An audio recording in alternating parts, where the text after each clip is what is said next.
Hi viewers, welcome to north Moon. நீங்கள் இப்போ தான் நார்த் மூன் சேனலுக்கு ஃபர்ஸ்ட் டைம் வரீங்கன்னா மறக்காமல் சேனலை சப்ஸ்கிரைப் பண்ணி கூடவே இருக்க பெல் பட்டனை கிளிக் பண்ணி அதில் ஆல் ஆப்ஷன் செட் பண்ணி வச்சுக்கோங்க. அப்போ தான் நான் போட்ட எல்லா வீடியோக்கான நோட்டிஃபிகேஷனும் உங்களுக்கு உடனுக்குடனே வரும். இன்றைக்கான வீடியோவில் ரொம்பவே ஈஸியான ஒரு ஃபாதர்ஸ் டே கிஃப்ட் ஐடியா தான் பார்க்க போகிறோம். அதுக்காக நான் இப்போ கலர் பேப்பர்ஸ் எடுத்திருக்கேன். உங்கள்கிட்ட எந்த கலர் பேப்பர் இருக்கோ இல்லை உங்களுக்கு பிடிச்ச கலர் அந்த மாதிரி கலர் பேப்பர்ஸ் எடுத்துக்கோங்க. கலர் பேப்பர் இல்லை அப்படின்னா ஒயிட் பேப்பரில் கூட ட்ரை பண்ணலாம். நான் இப்போ 2 கலர் சூஸ் பண்ணியிருக்கேன். ஒன்று சாண்டில், இன்னொன்று வயலட் கலர். சாண்டில் கலர் ஃபுல் ஷீட், அப்படியே ஃபுல் ஷீட் அதை எடுத்திருக்கேன். இப்போ அந்த பேப்பரை 2 ஹாஃபாக ஸ்ப்ளிட் பண்ணி மடிச்சுக்கலாம். இந்த மாதிரி கரெக்டாக எட்ஜஸ்லாம் பர்ஃபெக்டாக வச்சு மடிச்சுக்கோங்க. ரொம்ப இந்த ஒர்க்குக்கு க்ளூ அந்த மாதிரி எதுவுமே தேவைப்படாது. அப்புறம் 10 மினிட்ஸ்க்குள்ளேயே செஞ்சு முடிச்சிடலாம். ஈஸியாக தான் இருக்கும். இப்போ 2 ஹாஃபாக மடித்தாச்சு. அதை ஓப்பன் பண்ணி அந்த சென்டர் லைன் கிட்டே வர மாதிரி மீதி 2 சைடு எடுத்துகிட்டு மடிச்சுக்கலாம். வீடியோவில் பார்க்கும்போது உங்களுக்கு இன்னும் ஈஸியாக புரியும் எந்த மாதிரின்னு சொல்லிட்டு. இப்போ கரெக்டாக மடித்தாச்சு. இப்போ பேக் சைடு திருப்பிக்கோங்க. திருப்பினதுக்கப்புறமா கீழே இந்த மாதிரி மடிக்கிறேன். நான் இந்த மாதிரி மடிக்கிறேன்னு சொல்லிட்டு பாருங்கள். இப்போ அந்த 2 எட்ஜஸ் கொண்டு சென்டரில் வச்சு மடிச்சுக்கலாம். பின்னாடி திருப்பி ஃபஸ்ட்டு ஒரு 1 சென்டிமீட்டர் அளவுக்கு மடிச்சுட்டு அப்புறம் முன்னாடி இந்த மாதிரியும் அடிச்சுக்கலாம். எப்படின்னா ஒரு எட்ஜு கொண்டு அந்த சென்டர் வரைக்கும் கொண்டு வச்சுக்கோங்க. அதே மாதிரியே இன்னொரு சைடு இருக்க எட்ஜையும் எடுத்துகிட்டு அந்த சென்டரில் வச்சுக்கலாம். இந்த மாதிரி மடிக்கும்போது உங்களுக்கு அது ஒரு காலர் ஷேப் மாதிரி வரும். ஷர்ட்லலாம் இருக்கும்ல காலர் ஷேப், அந்த மாதிரி வரும். உங்களுக்கு வீடியோவில் பார்க்கும்போது ஈஸியாக புரிஞ்சிருக்கும் என்ன மாதிரின்னு சொல்லிட்டு. அதுக்கப்புறமா அதுக்குள்ளே சின்னதாக இப்படி கேப் இருக்க மாதிரி இருக்கும். அதுக்காக தான் நம்ம பேக் சைடு திருப்பி ஃபோல்ட் பண்ணோம். இப்போ அதோட கீழே என்ன பண்ணணும்னா இந்த மாதிரி மடிக்கணும். அந்த சென்டர் லைன் கிட்டே கொண்டு வராமல் அதை அப்படியே எடுத்து மடிக்கணும். நான் மடிக்கிறேன்ல அந்த மாதிரி. இப்படி அதை ஓப்பன் பண்ணிவிட்டு அந்த கீழே இருக்க எட்ஜ் வரைக்கும் வச்சுக்கோங்க. அதுக்கப்புறம் மீதி இருக்கிறத அப்படியே எப்படி மடித்து விட்டுக்கோங்க. இந்த மாதிரி மடிச்சுக்கலாம். இப்போ அதை அப்படியே ஃபோல்ட் பண்ணிக்கோங்க. ஃபோல்ட் பண்ணி அந்த மேலே காலர் கிட்டே இப்படி ஒரு கேப் மாதிரி இருக்குல்ல, அதுக்குள்ளே வச்சு இன்சர்ட் பண்ணிக்கலாம்.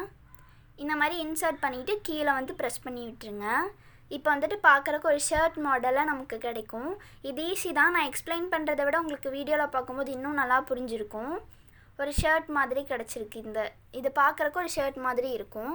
இப்போ இதுக்குள்ளே நம்ம விஷஸ் ரைட் பண்ணிக்கலாம். அப்போ ஓப்பன் பண்ணுற ஒரு கார்டு மாதிரி இருக்கும் இது பார்க்குறக்கு. அதே மாதிரி அது அந்த காலர் கிட்ட கரெக்டாக ஃபிட் ஆகிடும். அப்புறம் இதுக்குள்ளே இன்சைடில் தான் விஷஸ் ரைட் பண்ணணும். அதுக்காக நான் இப்போ வயலட் கலர் பேப்பரை அதுக்கேற்ற மாதிரி ட்ரா பண்ணி கட் பண்ணிக்க போகிறேன். சின்னதாக ஒரு ஸ்கொயர் ஷேப்பில் ட்ரா பண்ணி கட் பண்ணி எடுத்துக்கலாம். நீங்கள் எந்த கலர் வேணால் சூஸ் பண்ணிக்கலாம். ஒயிட் கலர் கூட வச்சுக்கலாம். இப்போ அதை ஃபெவிஸ்டிக் யூஸ் பண்ணி இதுக்குள்ளே ஸ்டிக் பண்ணிக்கிறேன். நீங்கள் கலர் காம்பினேஷன் கான்ட்ராக்டாக இருக்க மாதிரி அந்த மாதிரி கூட எடுத்துக்கலாம். உங்களுக்கு பிடிச்ச கலர்ஸ் சூஸ் பண்ணிக்கலாம். இப்போ அந்த வயலட் கலர் பேப்பரை கரெக்டாக கட் பண்ணியாச்சு. இதை கொஞ்சமாக ஃபெவிஸ்டிக் அப்ளை பண்ணிவிட்டு அதோட சென்டரில் ஒட்டிக்கிறேன். இது எதுவுமே அந்த காலர் மாதிரி ஃபோல்ட் பண்ணதுக்கு மேலே ஒட்டக்கூடாது. அதை கொஞ்சம் தூக்கி விட்டுட்டு அதுக்கு கீழே ஒட்டிக்கோங்க. அதுக்கப்புறமா கீழேருந்து கொண்டு ஷர்ட் மாதிரி ஃபோல்ட் பண்ணி வச்சுக்கலாம். இப்போ நெக்ஸ்ட்டு மறுபடியும் கொஞ்சம் வயலட் கலர் பேப்பர் எடுத்திருக்கேன். இதில் பாக்கெட் அப்புறமா டை இந்த 2 ட்ரா பண்ண போகிறோம். பாக்கெட் ட்ரா பண்ணுறது ரொம்ப ஈஸி தான். ஃபஸ்ட்டு ஒரு ஸ்கொயர் மாதிரி ட்ரா பண்ணிக்கோங்க. அதில் கீழே மட்டும் ஸ்கொயர் ஷேப்பாக இல்லாமல் ஒரு மாதிரி ட்ரையாங்கிள் ஷேப் மாதிரி இருக்கணும். அது நான் உங்களுக்கு ஃபைனலாக கட் பண்ணதுக்கப்புறம் காமிக்கிறேன். ரொம்ப ஈஸி தான். அடுத்ததாக டை ட்ரா பண்ணிக்க போகிறோம். டை நான் ஆல்ரெடி ஃபஸ்ட்டு 1 டைம் ட்ரா பண்ணேன். ஆனால் அது எனக்கு அந்த அளவுக்கு பிடிக்கலை.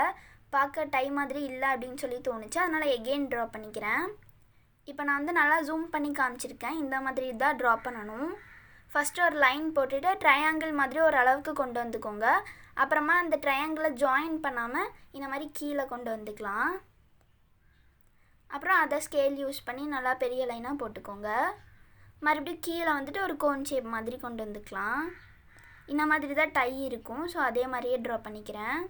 இதோட ஹைட் நீங்கள் மேக் பண்ணியிருக்க கார்டுக்கு ஏற்ற மாதிரி ட்ரா பண்ணிக்கோங்க.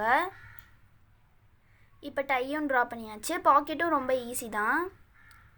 இப்போ நான் டை கட் பண்ணிவிட்டு உங்களுக்கு காமிக்கிறேன். இதை அப்படியே நீட்டாக கட் பண்ணி எடுத்துக்கலாம். இப்போ கட் பண்ணியாச்சு. இப்போ அதை ஷர்ட்டில் வச்சு பார்க்குறேன் கரெக்டாக இருக்கா அப்படின்னு சொல்லிட்டு. கரெக்டாக இருக்கும். ரொம்ப பெருசாக ட்ரா பண்ணிட்டீங்கனாலும் பார்க்க நீட்டாக இருக்காது. கரெக்டான சைஸ்க்கு ட்ரா பண்ணிக்கோங்க. இப்போ அடுத்து அந்த பாக்கெட்டையும் ட்ரா பண்ணி கட் பண்ணியாச்சு. இப்போ பார்க்கும்போது உங்களுக்கு தெரியும் எந்த மாதிரி ட்ரா பண்ணியிருக்கேன்னு சொல்லிட்டு. கீழே மட்டும் கொஞ்சம் ட்ரையாங்கிள் ஷேப் இருக்க மாதிரி ட்ரா பண்ணியிருக்கேன். நெக்ஸ்ட் இதை வந்து ஒட்டிக்கலாம். ஒட்டும்போது டை எப்படி ஒட்டணும் அப்படின்னா, மேலே மட்டும் ஃபெவிஸ்டிக் போட்டு ஒட்டிக்கிறேன். கீழே எதுவுமே போடக்கூடாது. அப்போ தான் வந்துட்டு நெஜ டை மாதிரியே இருக்கும். அதுக்காக ரியலாக வந்துட்டு மேலே மட்டும்தான் டை கட்டியிருப்பாங்க, கீழே வந்துட்டு அது ஷேக் ஆகிட்டே தான் இருக்கும். அதுக்காக இந்த மாதிரி பண்ணிக்கோங்க. மேலே மட்டும் கொஞ்சம் அதிகமாக ஃபெவிஸ்டிக் போட்டு ஒட்டிட்டிங்கன்னா ஸ்ட்ராங்காக இருக்கும். அப்புறம் நீங்கள் கிஃப்ட்டு கொடுக்கும்போதும் கூட அது பார்க்க ரியல் டை மாதிரியே தோணும். அதுக்காக அப்புறமா பாக்கெட்டும் அதே மாதிரி தான் ஸ்டிக் பண்ணணும். இது ஸ்டிக் பண்ணும்போது வந்துட்டு 3 சைடுமே க்ளூ போட்டுக்கோங்க. அந்த மேலே டாப் இருக்குல்ல, அந்த சைடில் மட்டும் க்ளூ போடாமல் மீதி எல்லா சைட்லேயும் போட்டுக்கோங்க. அப்போ நீங்கள் சின்னதாக ஏதாவது ஹார்ட்டின் கூட அதில் லைட்டாக மேலே தெரிகிற மாதிரி அந்த பாக்கெட்டில் வைக்க முடியும். ரியலாக இருக்க பாக்கெட்டில் எப்படி மேலே மட்டும் ஹோல் இருக்கும்ல, அந்த மாதிரி. இப்போ அதையுமே ஒட்டிக்கலாம். இதில் வந்துட்டு எக்ஸ்ட்ராவாக நீங்கள் ஹார்ட்டின் ட்ரா பண்ணுறது இல்லைனா ஃப்ளவர்ஸ் அந்த மாதிரி எது வேணாலும் ட்ரா பண்ணிக்கலாம். கலர் காம்பினேஷன் வந்துட்டு பிளாக் அண்ட் ஒயிட் எடுக்கிறீங்கனாலும் அப்படி கூட வச்சுக்கலாம். இப்போ ஃபுல் அண்ட் ஃபுல் ரெடி பண்ணியாச்சு.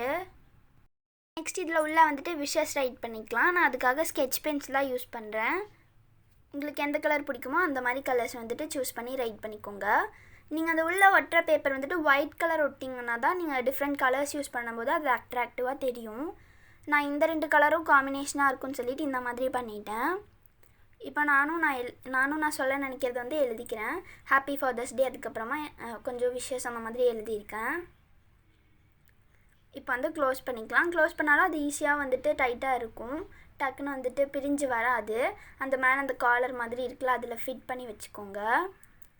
இப்போ வந்து ஃபாதர்ஸ் டே கார்டு ரெடி ஆகிடுச்சு. இன்னும் இதில் வந்துட்டு சின்ன சின்னதாக பட்டன்ஸ் மாதிரி கூட நீங்கள் ட்ரா பண்ணிக்கலாம். நான் மேலே வந்துட்டு டை யூஸ் பண்ணி ஓரளவுக்கு கவர் பண்ணிட்டேங்கிறதால கீழே சின்னதாக ஒரே ஒரு பட்டன் மாதிரி மட்டும் ட்ரா பண்ணுறேன். அது ஒரு சர்க்கிள், சின்ன சர்க்கிள் வந்துட்டு ட்ரா பண்ணிவிட்டு அதில் 4 டாட்ஸ் வச்சுக்கிறேன். சின்னதாக ஒரே ஒரு பட்டன் வந்துட்டு வைக்கிறேன். நீங்கள் ஃபுல்லாகவே பட்டன்ஸ் இருக்க மாதிரி கூட வச்சுக்கலாம். கலர் இன்னும் பிரைட்டாக இருக்க கலர்ஸ் சூஸ் பண்ணிங்கன்னா இன்னும் சூப்பராக இருக்கும். அவ்வளோதான், இந்த கார்டு வந்துட்டு ரெடி ஆகிடுச்சு. இந்த வீடியோ உங்களுக்கு பிடிச்சிருந்ததுன்னா லைக் பண்ணிடுங்க. இந்த மாதிரி நிறைய வீடியோஸ்க்கு நார்த் மூன் சேனலை சப்ஸ்கிரைப் பண்ணி வச்சுக்கோங்க. இந்த கார்டு எப்படி இருக்குது அப்படின்னு சொல்லிட்டு கமெண்ட்டில் சொல்லுங்கள். தேங்க்ஸ் ஃபார் வாட்சிங்.